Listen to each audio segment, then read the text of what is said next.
Hello students, welcome to this online teaching learning process of subject mobile application development. So from today we are going to start our fifth unit, that is activity and multimedia with databases. So in this unit we will study the different types of activities we can design with, as well as the content providers, broadcast receivers and different multimedia tools, and also how to connect the different activities with databases. So today's topic is our 5.1, that is intent and intent filter. Course outcome includes create Android application with database. So the learning outcomes of this video includes, we will study today, that is what is intent and what are different types of intent filters. POs mapped are PO1, PO4, PO6 and PO7. So coming to intent, so what is the intent in Android? Intent in a normal or a common English word, we can say that it is the purpose to perform, or simply purpose. We can see what is the intent of any doing anything, that is what is the purpose of doing anything. So similarly in Android we can use this intent to perform a particular type of action. So intent, what is intent? Intent is a message that is passed between the components such as activities, content providers, broadcast receivers, services, etc. So what is the intent? It is a message that is passed between the different components, that are activities, content providers, broadcast receivers and services. It is generally used with the start activity method. So the intent will be used with the start activity method to invoke the activity or a broadcast receiver or a service. So the dictionary meaning of intent is the intention or the purpose. So it can be described as a intention to do or to perform any action. Intent types and intents are mainly useful to perform the following actions. So we can perform following actions like starting an activity, starting a service, delivering a broadcast message, likewise. So the intents are mainly classified into two types, that are implicit intent and explicit intent. Both the intent will perform the different actions. So what are they mainly used for are, first to start the service or to launch an activity. Activity means our form. To display a web page, display a list of contacts, broadcast a message, or to dial a phone call. That is, we can perform different activities on our app. With the help of our app we can perform these different number of activities. Also there are number of activities we can perform using our intent. So intent types, these are broadly classified into two types, that is implicit intent and explicit intents.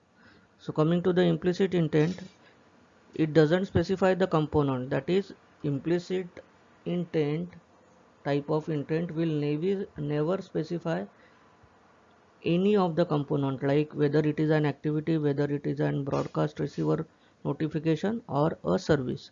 In such case, intent provides information of available components provided by the system that is to be invoked.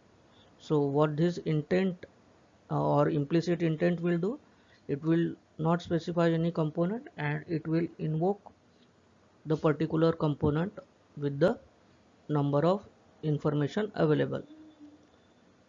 For example, we may write the following code to view the web page. So for viewing the web page, we can write the intent as given below. So intent, that is object is created equals to new intent action view. What the action we have to perform is to view the web page. Therefore action underscore view, and intent is the object we have created and the action we have passed, that is view action. So intent dot set data. So to perform the operation of viewing the web page, we have to pass the data. So what data we are passing with the help of set data method, that is URL of the web page. So web page is google.com. So we are setting the data, and next we are starting the activity, start activity, and the parameter we passed is intent, which we have created above. For example, if you want to show a specific location of a user on a map, you can use an implicit intent to pass the coordinates through the intent from the app. So it will show the coordinates of a map. Coming to explicit intent, when you explicitly define which Android component should be opened. So in implicit intent, we have not specified any component or service or broadcast receiver. But in explicit intent, we have to explicitly, that is, we have to mention the component that should be opened or some user action is to be performed. So it specifies the content. Object creation is same, intent I equals to new intent, and the parameters are get the application context, that is what the, or else we can specify this, that is it will get the current context of the application. And activity2 dot class, activity2 dot class means if we are assuming here as activity1 and activity2, so by this intent we will call the second activity, that is we will transfer our control from activity 1 to activity 2 and start activity. So activity 2 class will be displayed. For example, you can start a new activity in response to a user action or start a service to download a file in the background. So all the intent operations are performed in background. This is the most important point. Foreground activities will be the only the display the user will see. Suppose if we are playing a music player on Android, so internally all these operations will perform. Foreground activities will not show any type of subsequent operations. So the important MSBT related questions with respect to topic are: explain the intent with its type, in which we have to specify both the types, implicit and explicit, and we have to write the syntax of intent in Android. So we have learned in this video today is what is intent and what are different intent filters. Intent filters are nothing but the implicit and explicit. We can also call intent types as intent filters. So don't get confused in that. Intent filters are nothing but the intent types. So thanks for watching the video. In the next video we will see about the activity life cycle. That is whatever the activity we design with the help of layout and different views.